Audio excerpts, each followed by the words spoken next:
Bonjour à tous, que faut-il penser de la réforme des retraites? C'est la question qui m'a été posée par Marc via mon site internet. C'est un sujet complexe, technique et en même temps explosif qui suscite beaucoup de passion. Aussi, je vous propose de prendre un petit peu de temps pour en parler ensemble.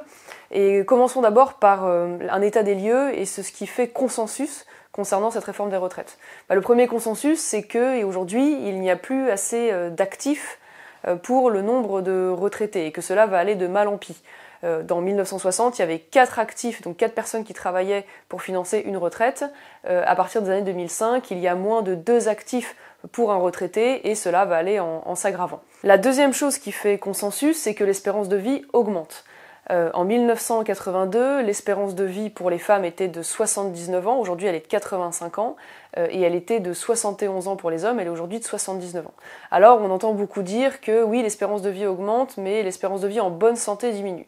Là aussi, quand on regarde en réalité en détail, notamment les chiffres, les statistiques de la DREES, qui est un organisme qui travaille sur ces sujets, en réalité, l'espérance de vie en bonne santé continue elle aussi d'augmenter. J'ai là les chiffres sous les yeux, je vous les donne.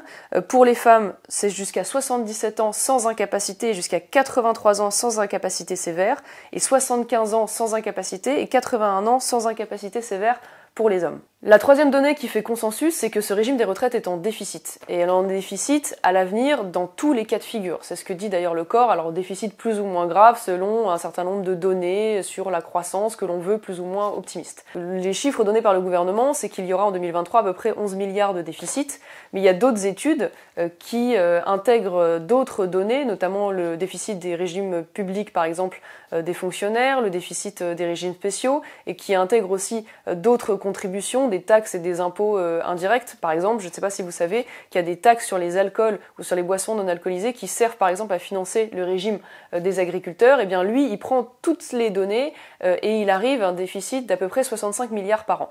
Donc on voit bien que ce sont des ordres de grandeur très importants. En tout cas, ce qui est certain, c'est qu'en continuant sur cette trajectoire, d'ici 2050, on pourrait alourdir de près d'un tiers la dette de la France. Les conséquences de tout cela, bien, elles sont très nettes. D'une part, évidemment, c'est moins de productivité, puisque c'est un temps de travail collectif moins important. Pour rappel, en 1910, les Français travaillaient jusqu'à 65 ans, jusqu'à la fameuse réforme en 82 de François Mitterrand, qui l'a abaissé à 60 ans. Et depuis, d'ailleurs, nous n'avons de cesse d'essayer de rattraper cette réforme à contre-courant de tout ce qui se passait. La deuxième chose, c'est des cotisations qui sont élevées et qui vont peser à la fois sur le coût du travail et donc sur la compétitivité de nos entreprises, mais aussi sur notre pouvoir d'achat, c'est-à-dire sur notre salaire. Et la troisième chose, bien sûr, c'est le risque de devoir à terme baisser les pensions des retraités, puisque si rien n'est fait, l'une des hypothèses de travail, c'est évidemment de jouer sur le niveau de pension de nos retraités. La conclusion, c'est qu'une réforme est nécessaire, qu'il y a aujourd'hui un certain nombre de mesures proposées qui sont des mesures de bon sens, même s'il faut bien sûr tenir compte, et ça je crois que ça fait consensus, de la pénibilité bien sûr de certains métiers et de ceux qui ont commencé à travailler jeunes. Alors j'entends de la part d'une certaine gauche le fait que finalement il suffirait de taxer les riches pour régler tous les problèmes. Bon, ça c'est une solution évidemment facile et totalement démagogique qu'on entend à toutes les sauces et qui bien sûr m'apparaît très simpliste. Et d'autre part, j'entends aussi parfois de gens plus proches de nous que finalement la dette c'est pas un sujet, qu'on peut ne pas en tenir compte et qu'on ne remboursera pas, donc le déficit en soi n'est pas un problème. En tant que patriote, en tant que souverainiste, je pense que c'est une mauvaise manière de raisonner. La liberté d'un pays, elle passe aussi par sa bonne santé économique et par le fait de ne pas être dépendant de créanciers, en particulier de créanciers étrangers. On voit bien aujourd'hui qu'un certain nombre de pays n'ont pas les mains libres vis-à-vis de l'Union européenne, de la Commission européenne, parce qu'ils sont dépendants des prêts ou des plans de relance qui sont aujourd'hui versés par la Commission sous condition. Donc je pense que si on veut être attaché à notre liberté, il faut faire preuve d'un certain sérieux budgétaire, évidemment. En revanche, là où vous avez raison, pour beaucoup d'entre vous, de vous opposer à cette réforme, c'est qu'en effet, elle est insatisfaisante car il manque un certain nombre de prérequis pour qu'elle soit efficace. Là, on a une approche de court terme, comptable, qui ne va probablement pas entraîner l'augmentation du nombre d'actifs et qui va donc probablement nous conduire d'ici quelques années à devoir réformer de nouveau. Alors quels sont ces prérequis? C'est simple, c'est d'une part une vraie politique de natalité qui aujourd'hui n'existe plus en France et même, on va dire, politiquement douteuse, puisque le gouvernement et la Commission défendent davantage l'utilisation d'une immigration pour compenser le manque de naissances. Je rappelle qu'on n'a jamais fait aussi peu d'enfants dans notre pays depuis 1945. Notre système des retraites est basé justement sur ce dynamisme démographique.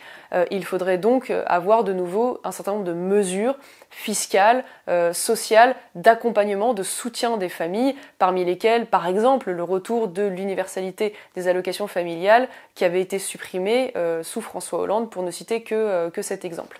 Et en parallèle de ça, il faudrait aussi avoir une véritable politique de l'emploi, qui passerait notamment par la réindustrialisation. On entend beaucoup parler de relocalisation en France.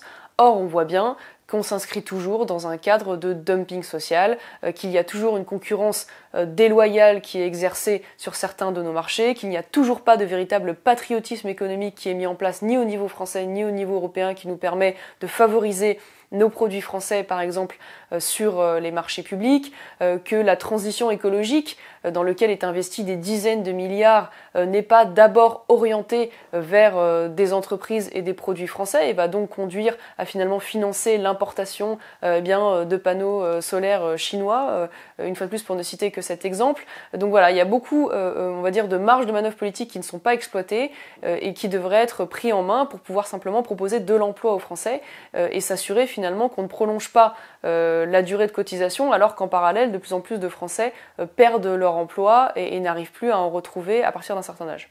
Et donc je comprends parfaitement l'exaspération d'une grande partie de Français qui s'opposent à cette réforme et qui ont le sentiment, à juste titre, que c'est toujours aux mêmes qu'on demande des efforts. Et qu'en parallèle de ça, rien n'est fait sur la fraude.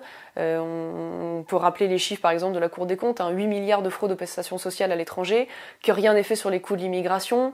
Souvenez-vous, l'aide médicale d'État, donc la prise en charge à 100% du soin des clandestins, c'est plus d'1 milliard par an. Qu'on distribue des chèques à tout va, qu'on ne remet pas en cause véritablement les dérives de l'assistanat dans notre pays, que les gaspillages ne sont pas véritablement ni identifiés ni mis au banc. D'ailleurs, le gouvernement a lancé il y a peu une assise des finances publiques justement pour identifier les gaspillages dans les différents ministères. Il eût été plus juste qu'il fasse ces assises avant de demander une fois de plus des efforts aux Français. Et puis la fraude en général, évidemment, dans notre pays est absolument considérable. Et donc pour toute cette raison, au-delà en plus du contexte, un contexte d'inflation qui fait que tous les prix sont en train de flamber, il est tout à fait logique que la plupart des Français aient le sentiment, à travers cette réforme, d'être spoliés. Alors au-delà de tous ces sujets, je crois que, on va dire, le débat autour des retraites et toute la ferveur, les mobilisations, l'exaspération légitime, comme je vous le disais, doit nous interroger de façon collective sur notre rapport au travail dans ce pays. Moi, je suis toujours un peu interpellée quand la gauche nous explique que la retraite, c'est la reine des batailles, comme si la reine des batailles d'un pays, c'était la question du système des retraites, même si, bien sûr, individuellement, on est tous inquiets de la situation qui sera la nôtre à partir d'un certain âge, et ça, c'est légitime. Mais quand j'entends par exemple dire que on veut être à la retraite plutôt pour pouvoir profiter de la vie, je trouve ça extrêmement triste parce que je me fais une autre idée de la vie et des bienfaits qu'on peut en tirer, et j'ose espérer qu'on n'a pas à attendre 62, 65 ans et d'être à la retraite pour pouvoir en profiter. Et donc ça dit quelque chose plus largement de notre rapport au travail et de la souffrance au travail des Français.